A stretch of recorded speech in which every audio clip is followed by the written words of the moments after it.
Bismillahirrahmanirrahim. Assalamualaikum warahmatullahi wabarakatuh. Very good morning. Salam sejahtera bagi Bapak Ibu sekalian. Excellency Ambassadors and ASEAN Secretary General, Honorable Rector of Universitas Indonesia, and the Chairperson of the Universitas Indonesia Board of Trustees, distinguished guests, ladies and gentlemen. First of all, let's praise our God Almighty for the blessings that we receive, so today we can gather here in a healthy and wealthy condition. I am honored to extend our warmest welcome to the campus of Universitas Indonesia here in Depok City. Universitas Indonesia are humbled and delighted to be the host of the honorary speech will be delivered by the Honorable U.S. Secretary of the State, Mr. Antony Blinken. Universitas Indonesia, as the name suggests, take the pride to carrying the name of the nation. We equally recognize this as the privilege as well as also our responsibility. Our visions underscores the importance of science, technology, and culture, and how we take them forward to benefit the people in Indonesia as well as in the world. Excellencies, ladies and gentlemen, as we all experience, far-reaching and complex problems are unfolding around us. The COVID-19 pandemic, natural disaster, global warming, climate change are some among others. There are no instant solutions of those matters, but we believe in investing our time to meet our minds, to gather our ideas and acquire inspirations, and then transform it to collaborations, policies, in actions. Today marks a unique moment for us. We are privileged to have His Excellency, the U.S. Secretary of State, Antony Blinken, present among us to share his view. Many key figures from different backgrounds and expertise are here already with us, and we really believe that the diversity of knowledge will inline into one goal, to safeguarding our future generations, while at the same time to solve the challenges that we have faced at the present days. Excellencies, ladies and gentlemen, please welcome the Honorable U.S. Secretary of State, Mr. Antony Blinken.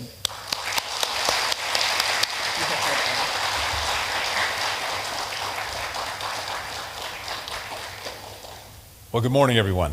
It is wonderful to be with all of you.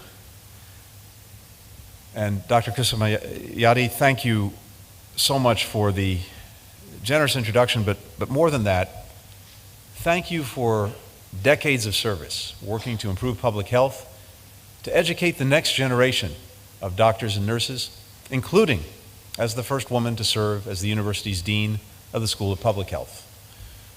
From your research on reproductive health to your leadership on Indonesia's COVID task force, your dedication to your community is truly inspirational, and I thank you.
This is the primary audio circuit for the Reuters live service.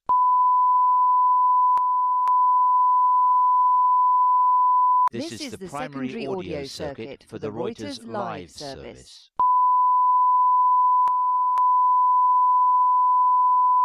This is the primary audio circuit for the Reuters live service.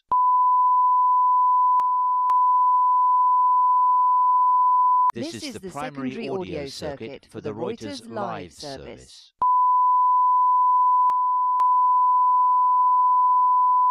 This is the primary audio circuit for the Reuters live service.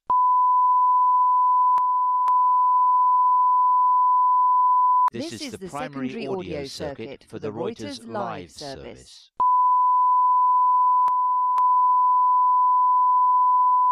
This is the primary audio circuit for the Reuters live service.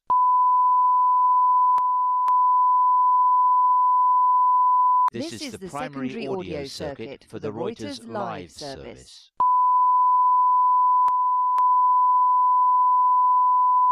This is the primary audio circuit for the Reuters live service.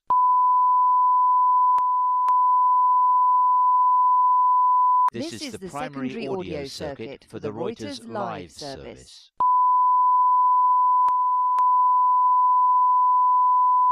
This is the primary audio circuit for the Reuters live service.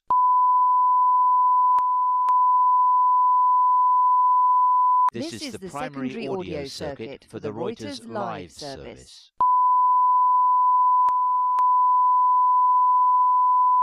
This is the primary audio circuit for the Reuters live service.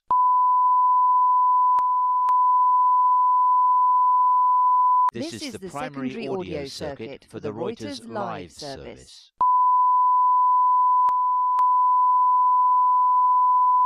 This is the primary audio circuit for the Reuters live service.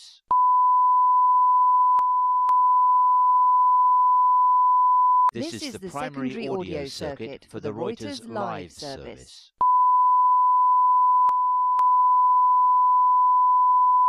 This is the primary audio circuit for the Reuters live service.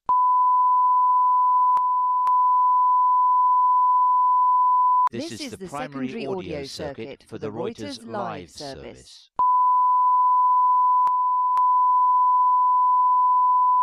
This is the primary audio circuit for the Reuters live service.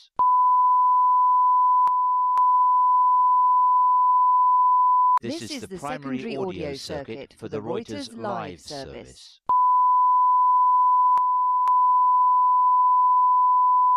This is the primary audio circuit for the Reuters live service.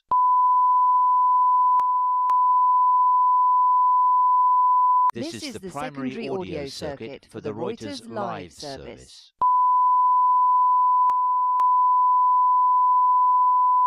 This is the primary audio circuit for the Reuters live service.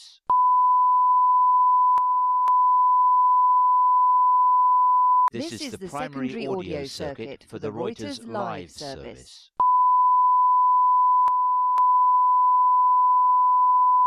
This is the primary audio circuit for the Reuters live service.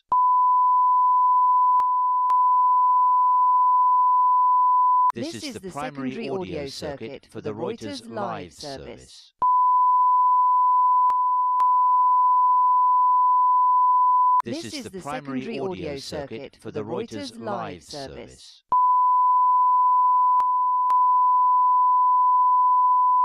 This is the primary audio circuit for the Reuters live service.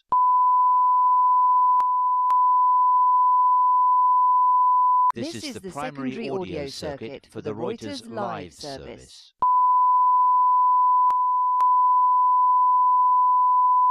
This is the primary audio circuit for the Reuters live service.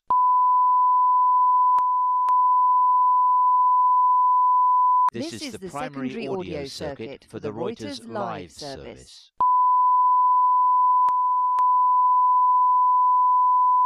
This is the primary audio circuit for the Reuters live service. So what I'd like to do today is to try to set out that shared vision and how together we're going to work to make it a reality. And there are 5 core elements that I'd like to focus on. First, we will advance a free and open Indo-Pacific. Now, we talk a lot about a free and open Indo-Pacific, but we don't often define what we actually mean by that. Freedom is about the ability to write your future and have a say in what happens in your community and your country, no matter who you are or who you know. And openness naturally flows from freedom. Free places are open to new information and points of view. They're open to different cultures, religions, ways of life. They're open to criticism, to self-reflection, as well as to renewal. When we say that we want a free and open Indo-Pacific, we mean that on an individual level, that people will be free in their daily lives and live in open societies. We mean that on a state level, that individual countries will be able to choose their own path and their own partners. And we mean that on a regional level, that in this part of the world, problems will be dealt with openly, rules will be reached transparently and applied fairly, goods and ideas and people will flow freely across land, cyberspace, and the open seas. We all have a stake in ensuring that the world's most dynamic region is free from coercion and accessible to all. This is good for people across the region. It's good for Americans, because history shows that when this vast region is free and open, America is more secure and more prosperous. So, we'll work with our partners across the region to try to realize this vision. We'll continue to support anti-corruption and transparency groups, investigative journalists, think tanks across the region, like the Advocata Institute in Sri Lanka. With our support, that institute created a public registry of state-owned enterprises like banks and airlines that operate with big losses and proposed ways to reform them. We're finding partners in government too, like Victor Soto. He's the mayor of the city of Pasig in the Philippines. Victor set up a 24/7 hotline for constituents to report cases of corruption, has made the awarding of public contracts more transparent, has given community-based organizations a say in the way the city spends its resources. He's part of the State Department's first group of global anti-corruption champions that we announced earlier this year. And we'll continue to learn best practices from our fellow democracies. That's the idea behind the Summit for Democracy that President Biden convened last week, where President Jokowi spoke. Indeed, he was the first speaker. And the Bali Democracy Forum that Indonesia just held for the 14th time, and where I had an opportunity to speak. We'll also stand up against leaders who don't respect their people's rights, as we're seeing now in Burma. We'll continue to work with our allies and partners to press the regime to cease its indiscriminate violence, release all those unjustly detained, allow unhindered access, and restore Burma's path to inclusive democracy. ASEAN has developed a 5-point consensus that calls on the regime to engage in constructive dialogue with all parties, to seek a peaceful resolution that respects the will of the Burmese people, a goal we will not give up on. Another way we'll promote freedom and openness is by defending an open, interoperable, secure, and reliable internet against those who are actively working to make the internet more closed, more fractured, less secure. We'll work with our partners to defend these principles and help build the secure, trusted systems that lay the foundation for it. At the Moon-Biden Leaders Summit earlier this year, the Republic of Korea and the United States announced more than $3.5 billion in investments in emerging technologies, including research and development on secure 5G and 6G networks. Finally, we'll work with our allies and partners to defend the rules-based order that we built together over decades to ensure the region remains open and accessible. And let me be clear about one thing. The goal of defending the rules-based order is not to keep any country down. Rather, it's to protect the right of all countries to choose their own path, free from coercion, free from intimidation. It's not about a contest between a US-centric region or a China-centric region. The Indo-Pacific is its own region. Rather, it's about upholding the rights and agreements that are responsible for the most peaceful and prosperous period this region and the world has ever experienced. That's why there's so much concern, from Northeast Asia to Southeast Asia, and from the Mekong River to the Pacific Islands, about Beijing's aggressive actions, claiming open seas as their own, distorting open markets through subsidies to its state-run companies, denying the exports or revoking deals for countries whose policies it does not agree with, engaging in illegal, unreported, and unregulated fishing activities. Countries across the region want this behavior to change. We do too. That's why we're determined to ensure freedom of navigation in the South China Sea, where Beijing's aggressive actions there threaten the movement of more than $3 trillion worth of commerce every year. It's worth remembering that tied up in that colossal number, $3 trillion, are the actual livelihoods and well-being of millions of people across the world. When commerce can't traverse open seas, that means that farmers are blocked from shipping their produce. Factories can't ship their microchips. Hospitals are blocked from getting life-saving medicines. 5 years ago, an international tribunal delivered a unanimous and legally binding decision, firmly rejecting unlawful, expansive South China Sea maritime claims as being inconsistent with international law. We and other countries, including South China Sea claimants, will continue to push back on such behavior. It's also why we have an abiding interest in peace and stability in the Taiwan Strait, consistent with our long-standing commitments. Second, we will forge stronger connections within and beyond the region. We'll deepen our treaty alliances with Japan, the Republic of Korea, Australia, the Philippines, and Thailand. Those bonds have long provided the foundation for peace, security, and prosperity in the region. We'll foster greater cooperation among these allies as well. That's one of the things we've done by deepening U.S., Japan, South Korea trilateral cooperation and launching a historic new security cooperation agreement with Australia and the United Kingdom. We'll find ways to knit our allies together with our partners, as we've done by reinvigorating the Quad. And we'll strengthen our partnership with a strong and independent ASEAN. ASEAN centrality means we will keep working with and through ASEAN to deepen our engagement with the region, all the more given the alignment between our vision and ASEAN's outlook on the Indo-Pacific. In October, President Biden announced more than $100 million to bolster our cooperation with ASEAN across key areas, to include public health, women's empowerment. And the President will be inviting ASEAN's leaders to a summit in the United States in the coming months to discuss how we can deepen our strategic partnership. We're strengthening strategic partnerships with other countries in the region: Singapore, Vietnam, Malaysia, and of course, Indonesia. And that's the reason I've made this trip. We're also deepening ties between our people.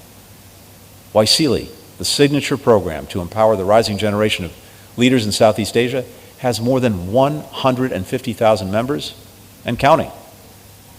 Finally, we'll work to connect our relationships in the Indo-Pacific with an unmatched system of alliances and partnerships beyond the region, particularly in Europe. The European Union recently released an Indo-Pacific strategy that aligns closely with our own vision. At NATO, we're updating our strategic concept to reflect the Indo-Pacific's growing significance and address new threats, like the security implications of the climate crisis. And we're putting ASEAN centrality at the heart of our work with partners. We did that just a few days ago when the G7 ministers were meeting in the UK and met with their ASEAN counterparts for the first time. We're doing all this for a simple reason. It allows us to assemble the broadest, most effective coalitions to tackle any challenge, to seize any opportunity, to work toward any goal. The more countries that we can rally around common interests, the stronger we all are. Third, we will promote broad-based prosperity. The United States has already provided more than $1 trillion in foreign direct investment in the Indo-Pacific. The region's told us loud and clear that it wants us to do more. We intend to meet that call.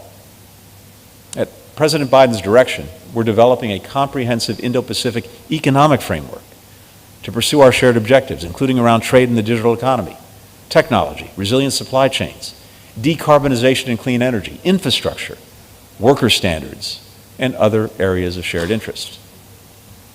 Our diplomacy will play a key part. We'll identify opportunities that American firms aren't finding on their own and make it easier for them to bring their expertise and their capital to new places and new sectors. Our diplomatic posts, our embassies across the Indo-Pacific are already leading on this, and we're going to surge capacity so that they can do more.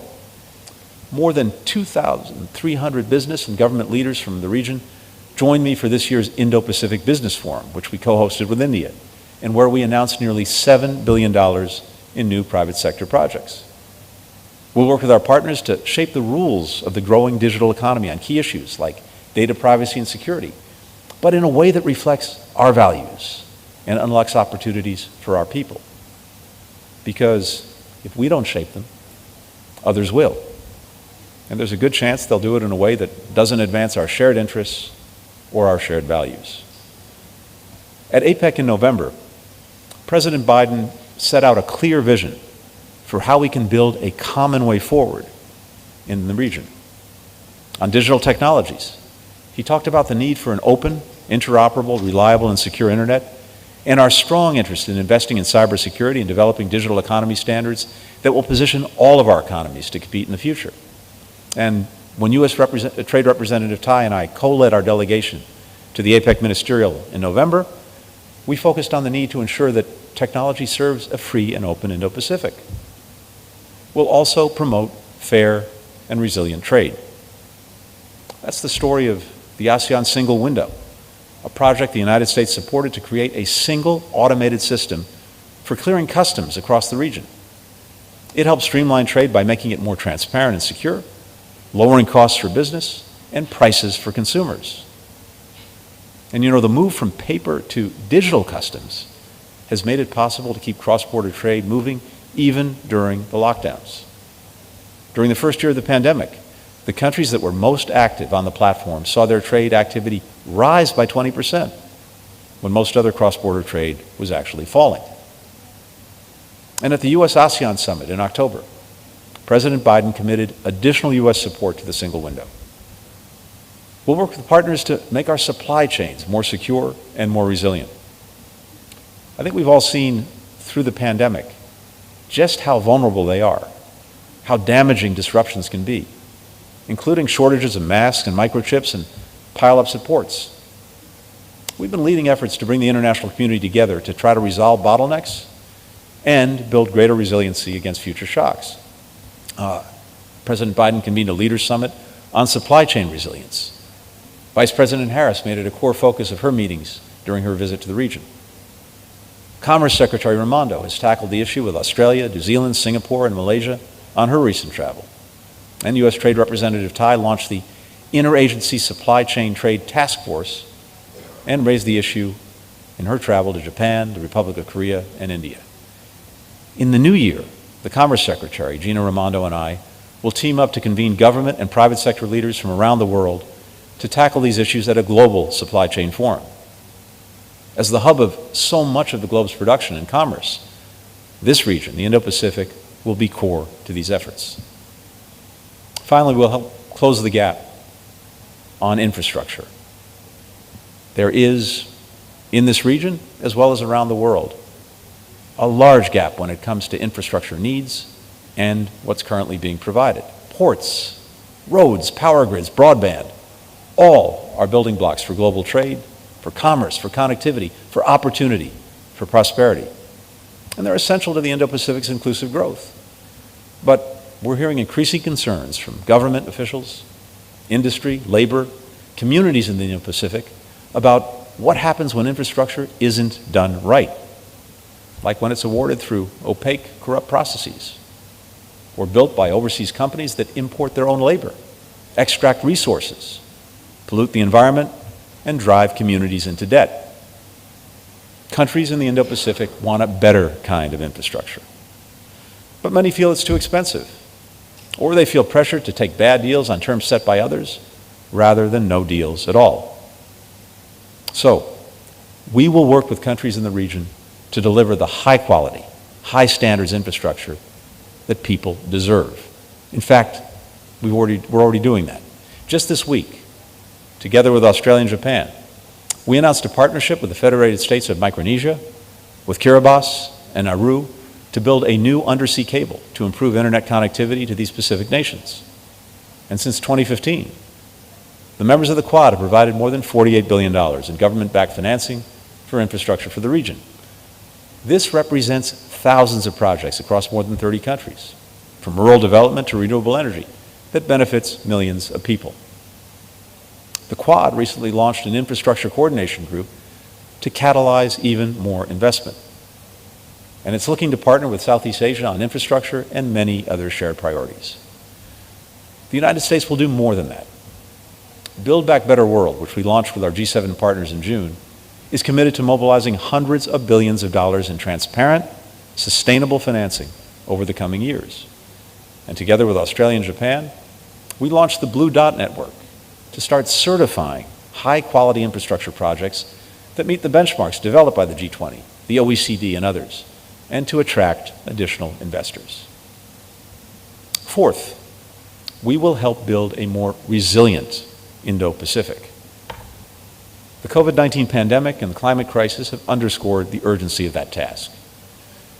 The pandemic has taken the lives of hundreds of thousands of people across the region, including more than 143,000 men, women, and children here in Indonesia. It's also inflicted a massive economic toll, from shuttered factories to the halt of tourism. The United States has been there with the people of this region at every step, even as we battle the pandemic at home. Of the 300 million doses of safe, effective vaccines that the United States has already distributed worldwide, we've sent more than 100 million doses to the Indo-Pacific. And over 25 million of those have come here, to Indonesia. By the end of next year, we will have donated more than 1.2 billion doses to the world. And we provided over $2.8 billion in additional assistance to the region to save lives, including $77 million here in Indonesia for everything from personal protective equipment to medical oxygen for hospitals. And we've been providing this aid free of charge with no strings attached. By making most of these donations through COVAX, we've ensured that they're distributed equitably based on need, not on politics. At the same time, we're working together with our partners to end the pandemic. The Quad Vaccine Partnership is playing a key part in that. We're working together to finance, to manufacture, to distribute, and put as many shots in arms as quickly as possible. Individual countries are stepping up. India recently committed to produce an additional 5 billion doses by the end of 2022. The Republic of Korea and Thailand are ramping up their production as well. We're rallying the private sector to our side. At a ministerial that I convened last month, we launched something called the Global COVID Corps. It's a coalition of leading companies that will provide expertise, tools, and capabilities to support logistics and vaccine efforts in developing countries, including the last mile. And that's critical for actually getting shots into arms. This is what we're seeing increasingly around the world, where the production of vaccines has increased.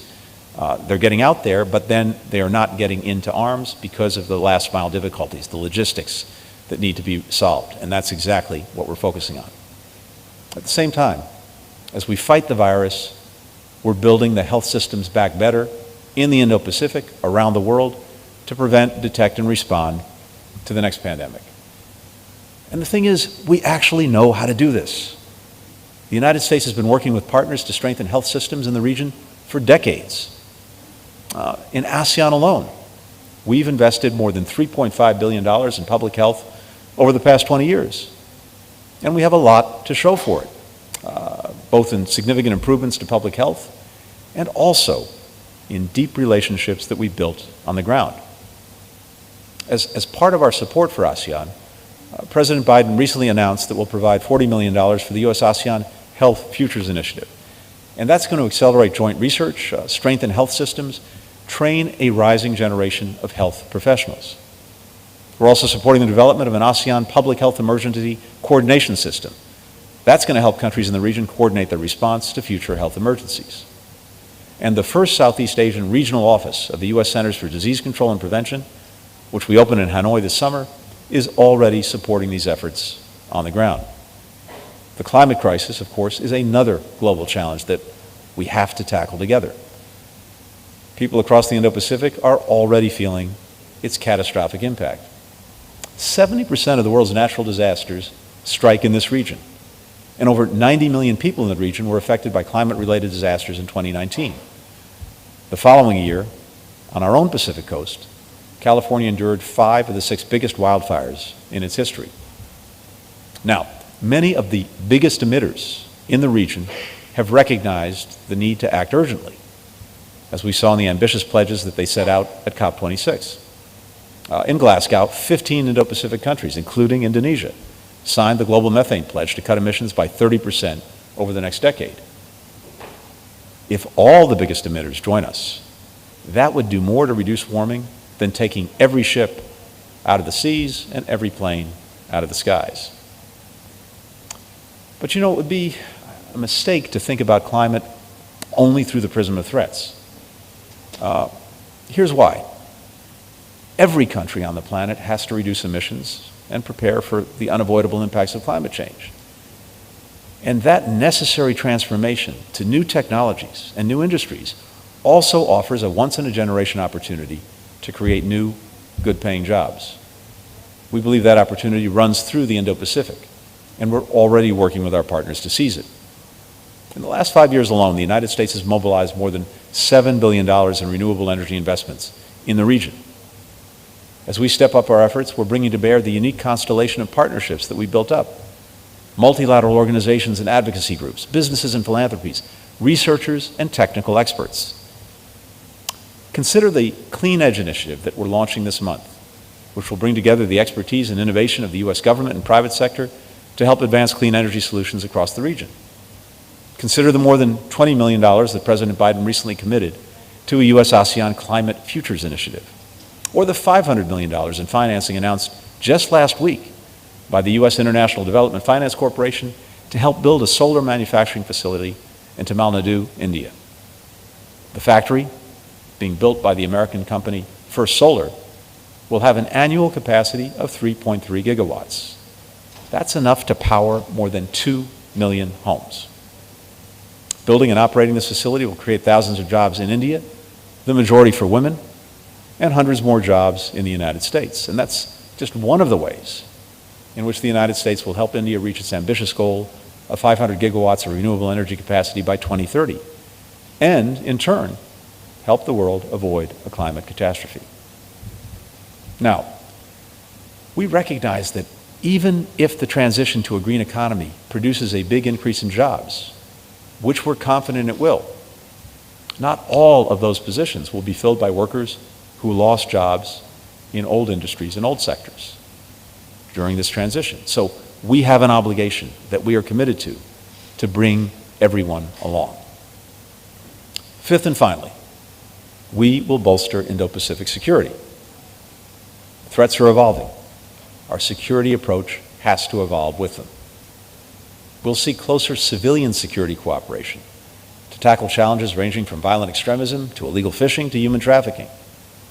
And we'll adopt a strategy that more closely weaves together all our instruments of national power, diplomacy, military, intelligence, with those of our allies and our partners. Our Secretary of Defense, Lloyd Austin, calls this integrated deterrence. And it's about reinforcing our strengths so that we can keep the peace, as we've done in the region for decades.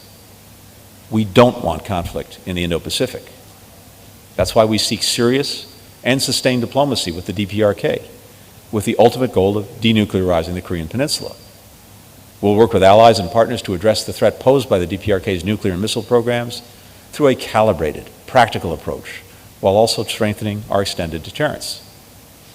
And that's why President Biden told President Xi last month that we share a profound responsibility to ensure that the competition between our countries does not veer into conflict. We take that responsibility with the greatest seriousness, because the failure to do so would be catastrophic for all of us. On February 14th, 1962, the United States Attorney General Robert F. Kennedy came to speak at this university. He talked about the enduring struggles that our people share, which he said had to be carried forward by young people, like the students here today. And he quoted something that his brother, John F. Kennedy, then President of the United States, said about our vision for the world. President Kennedy said, "Our basic goal remains the same: a peaceful world, community of free and independent states, free to choose their own future and their own system, so long as it does not threaten the freedom of others. For all that's changed in the nearly 70 years since President Kennedy spoke those words, it's remarkable how much that vision aligns with the one that we share. And the reason I'm so grateful to be able to speak about this here at this university with students and alumni of so many of our youth leadership programs present is because you are the ones, still today, who will carry forward that vision. As you do, know that you have people across the Indo-Pacific, including in the United States, whose hopes and fates are tied up with yours, and who will be your steadfast partners in making the Indo-Pacific, this region that we share, more open and more free. Thanks so much for listening. Thank you. Thank you.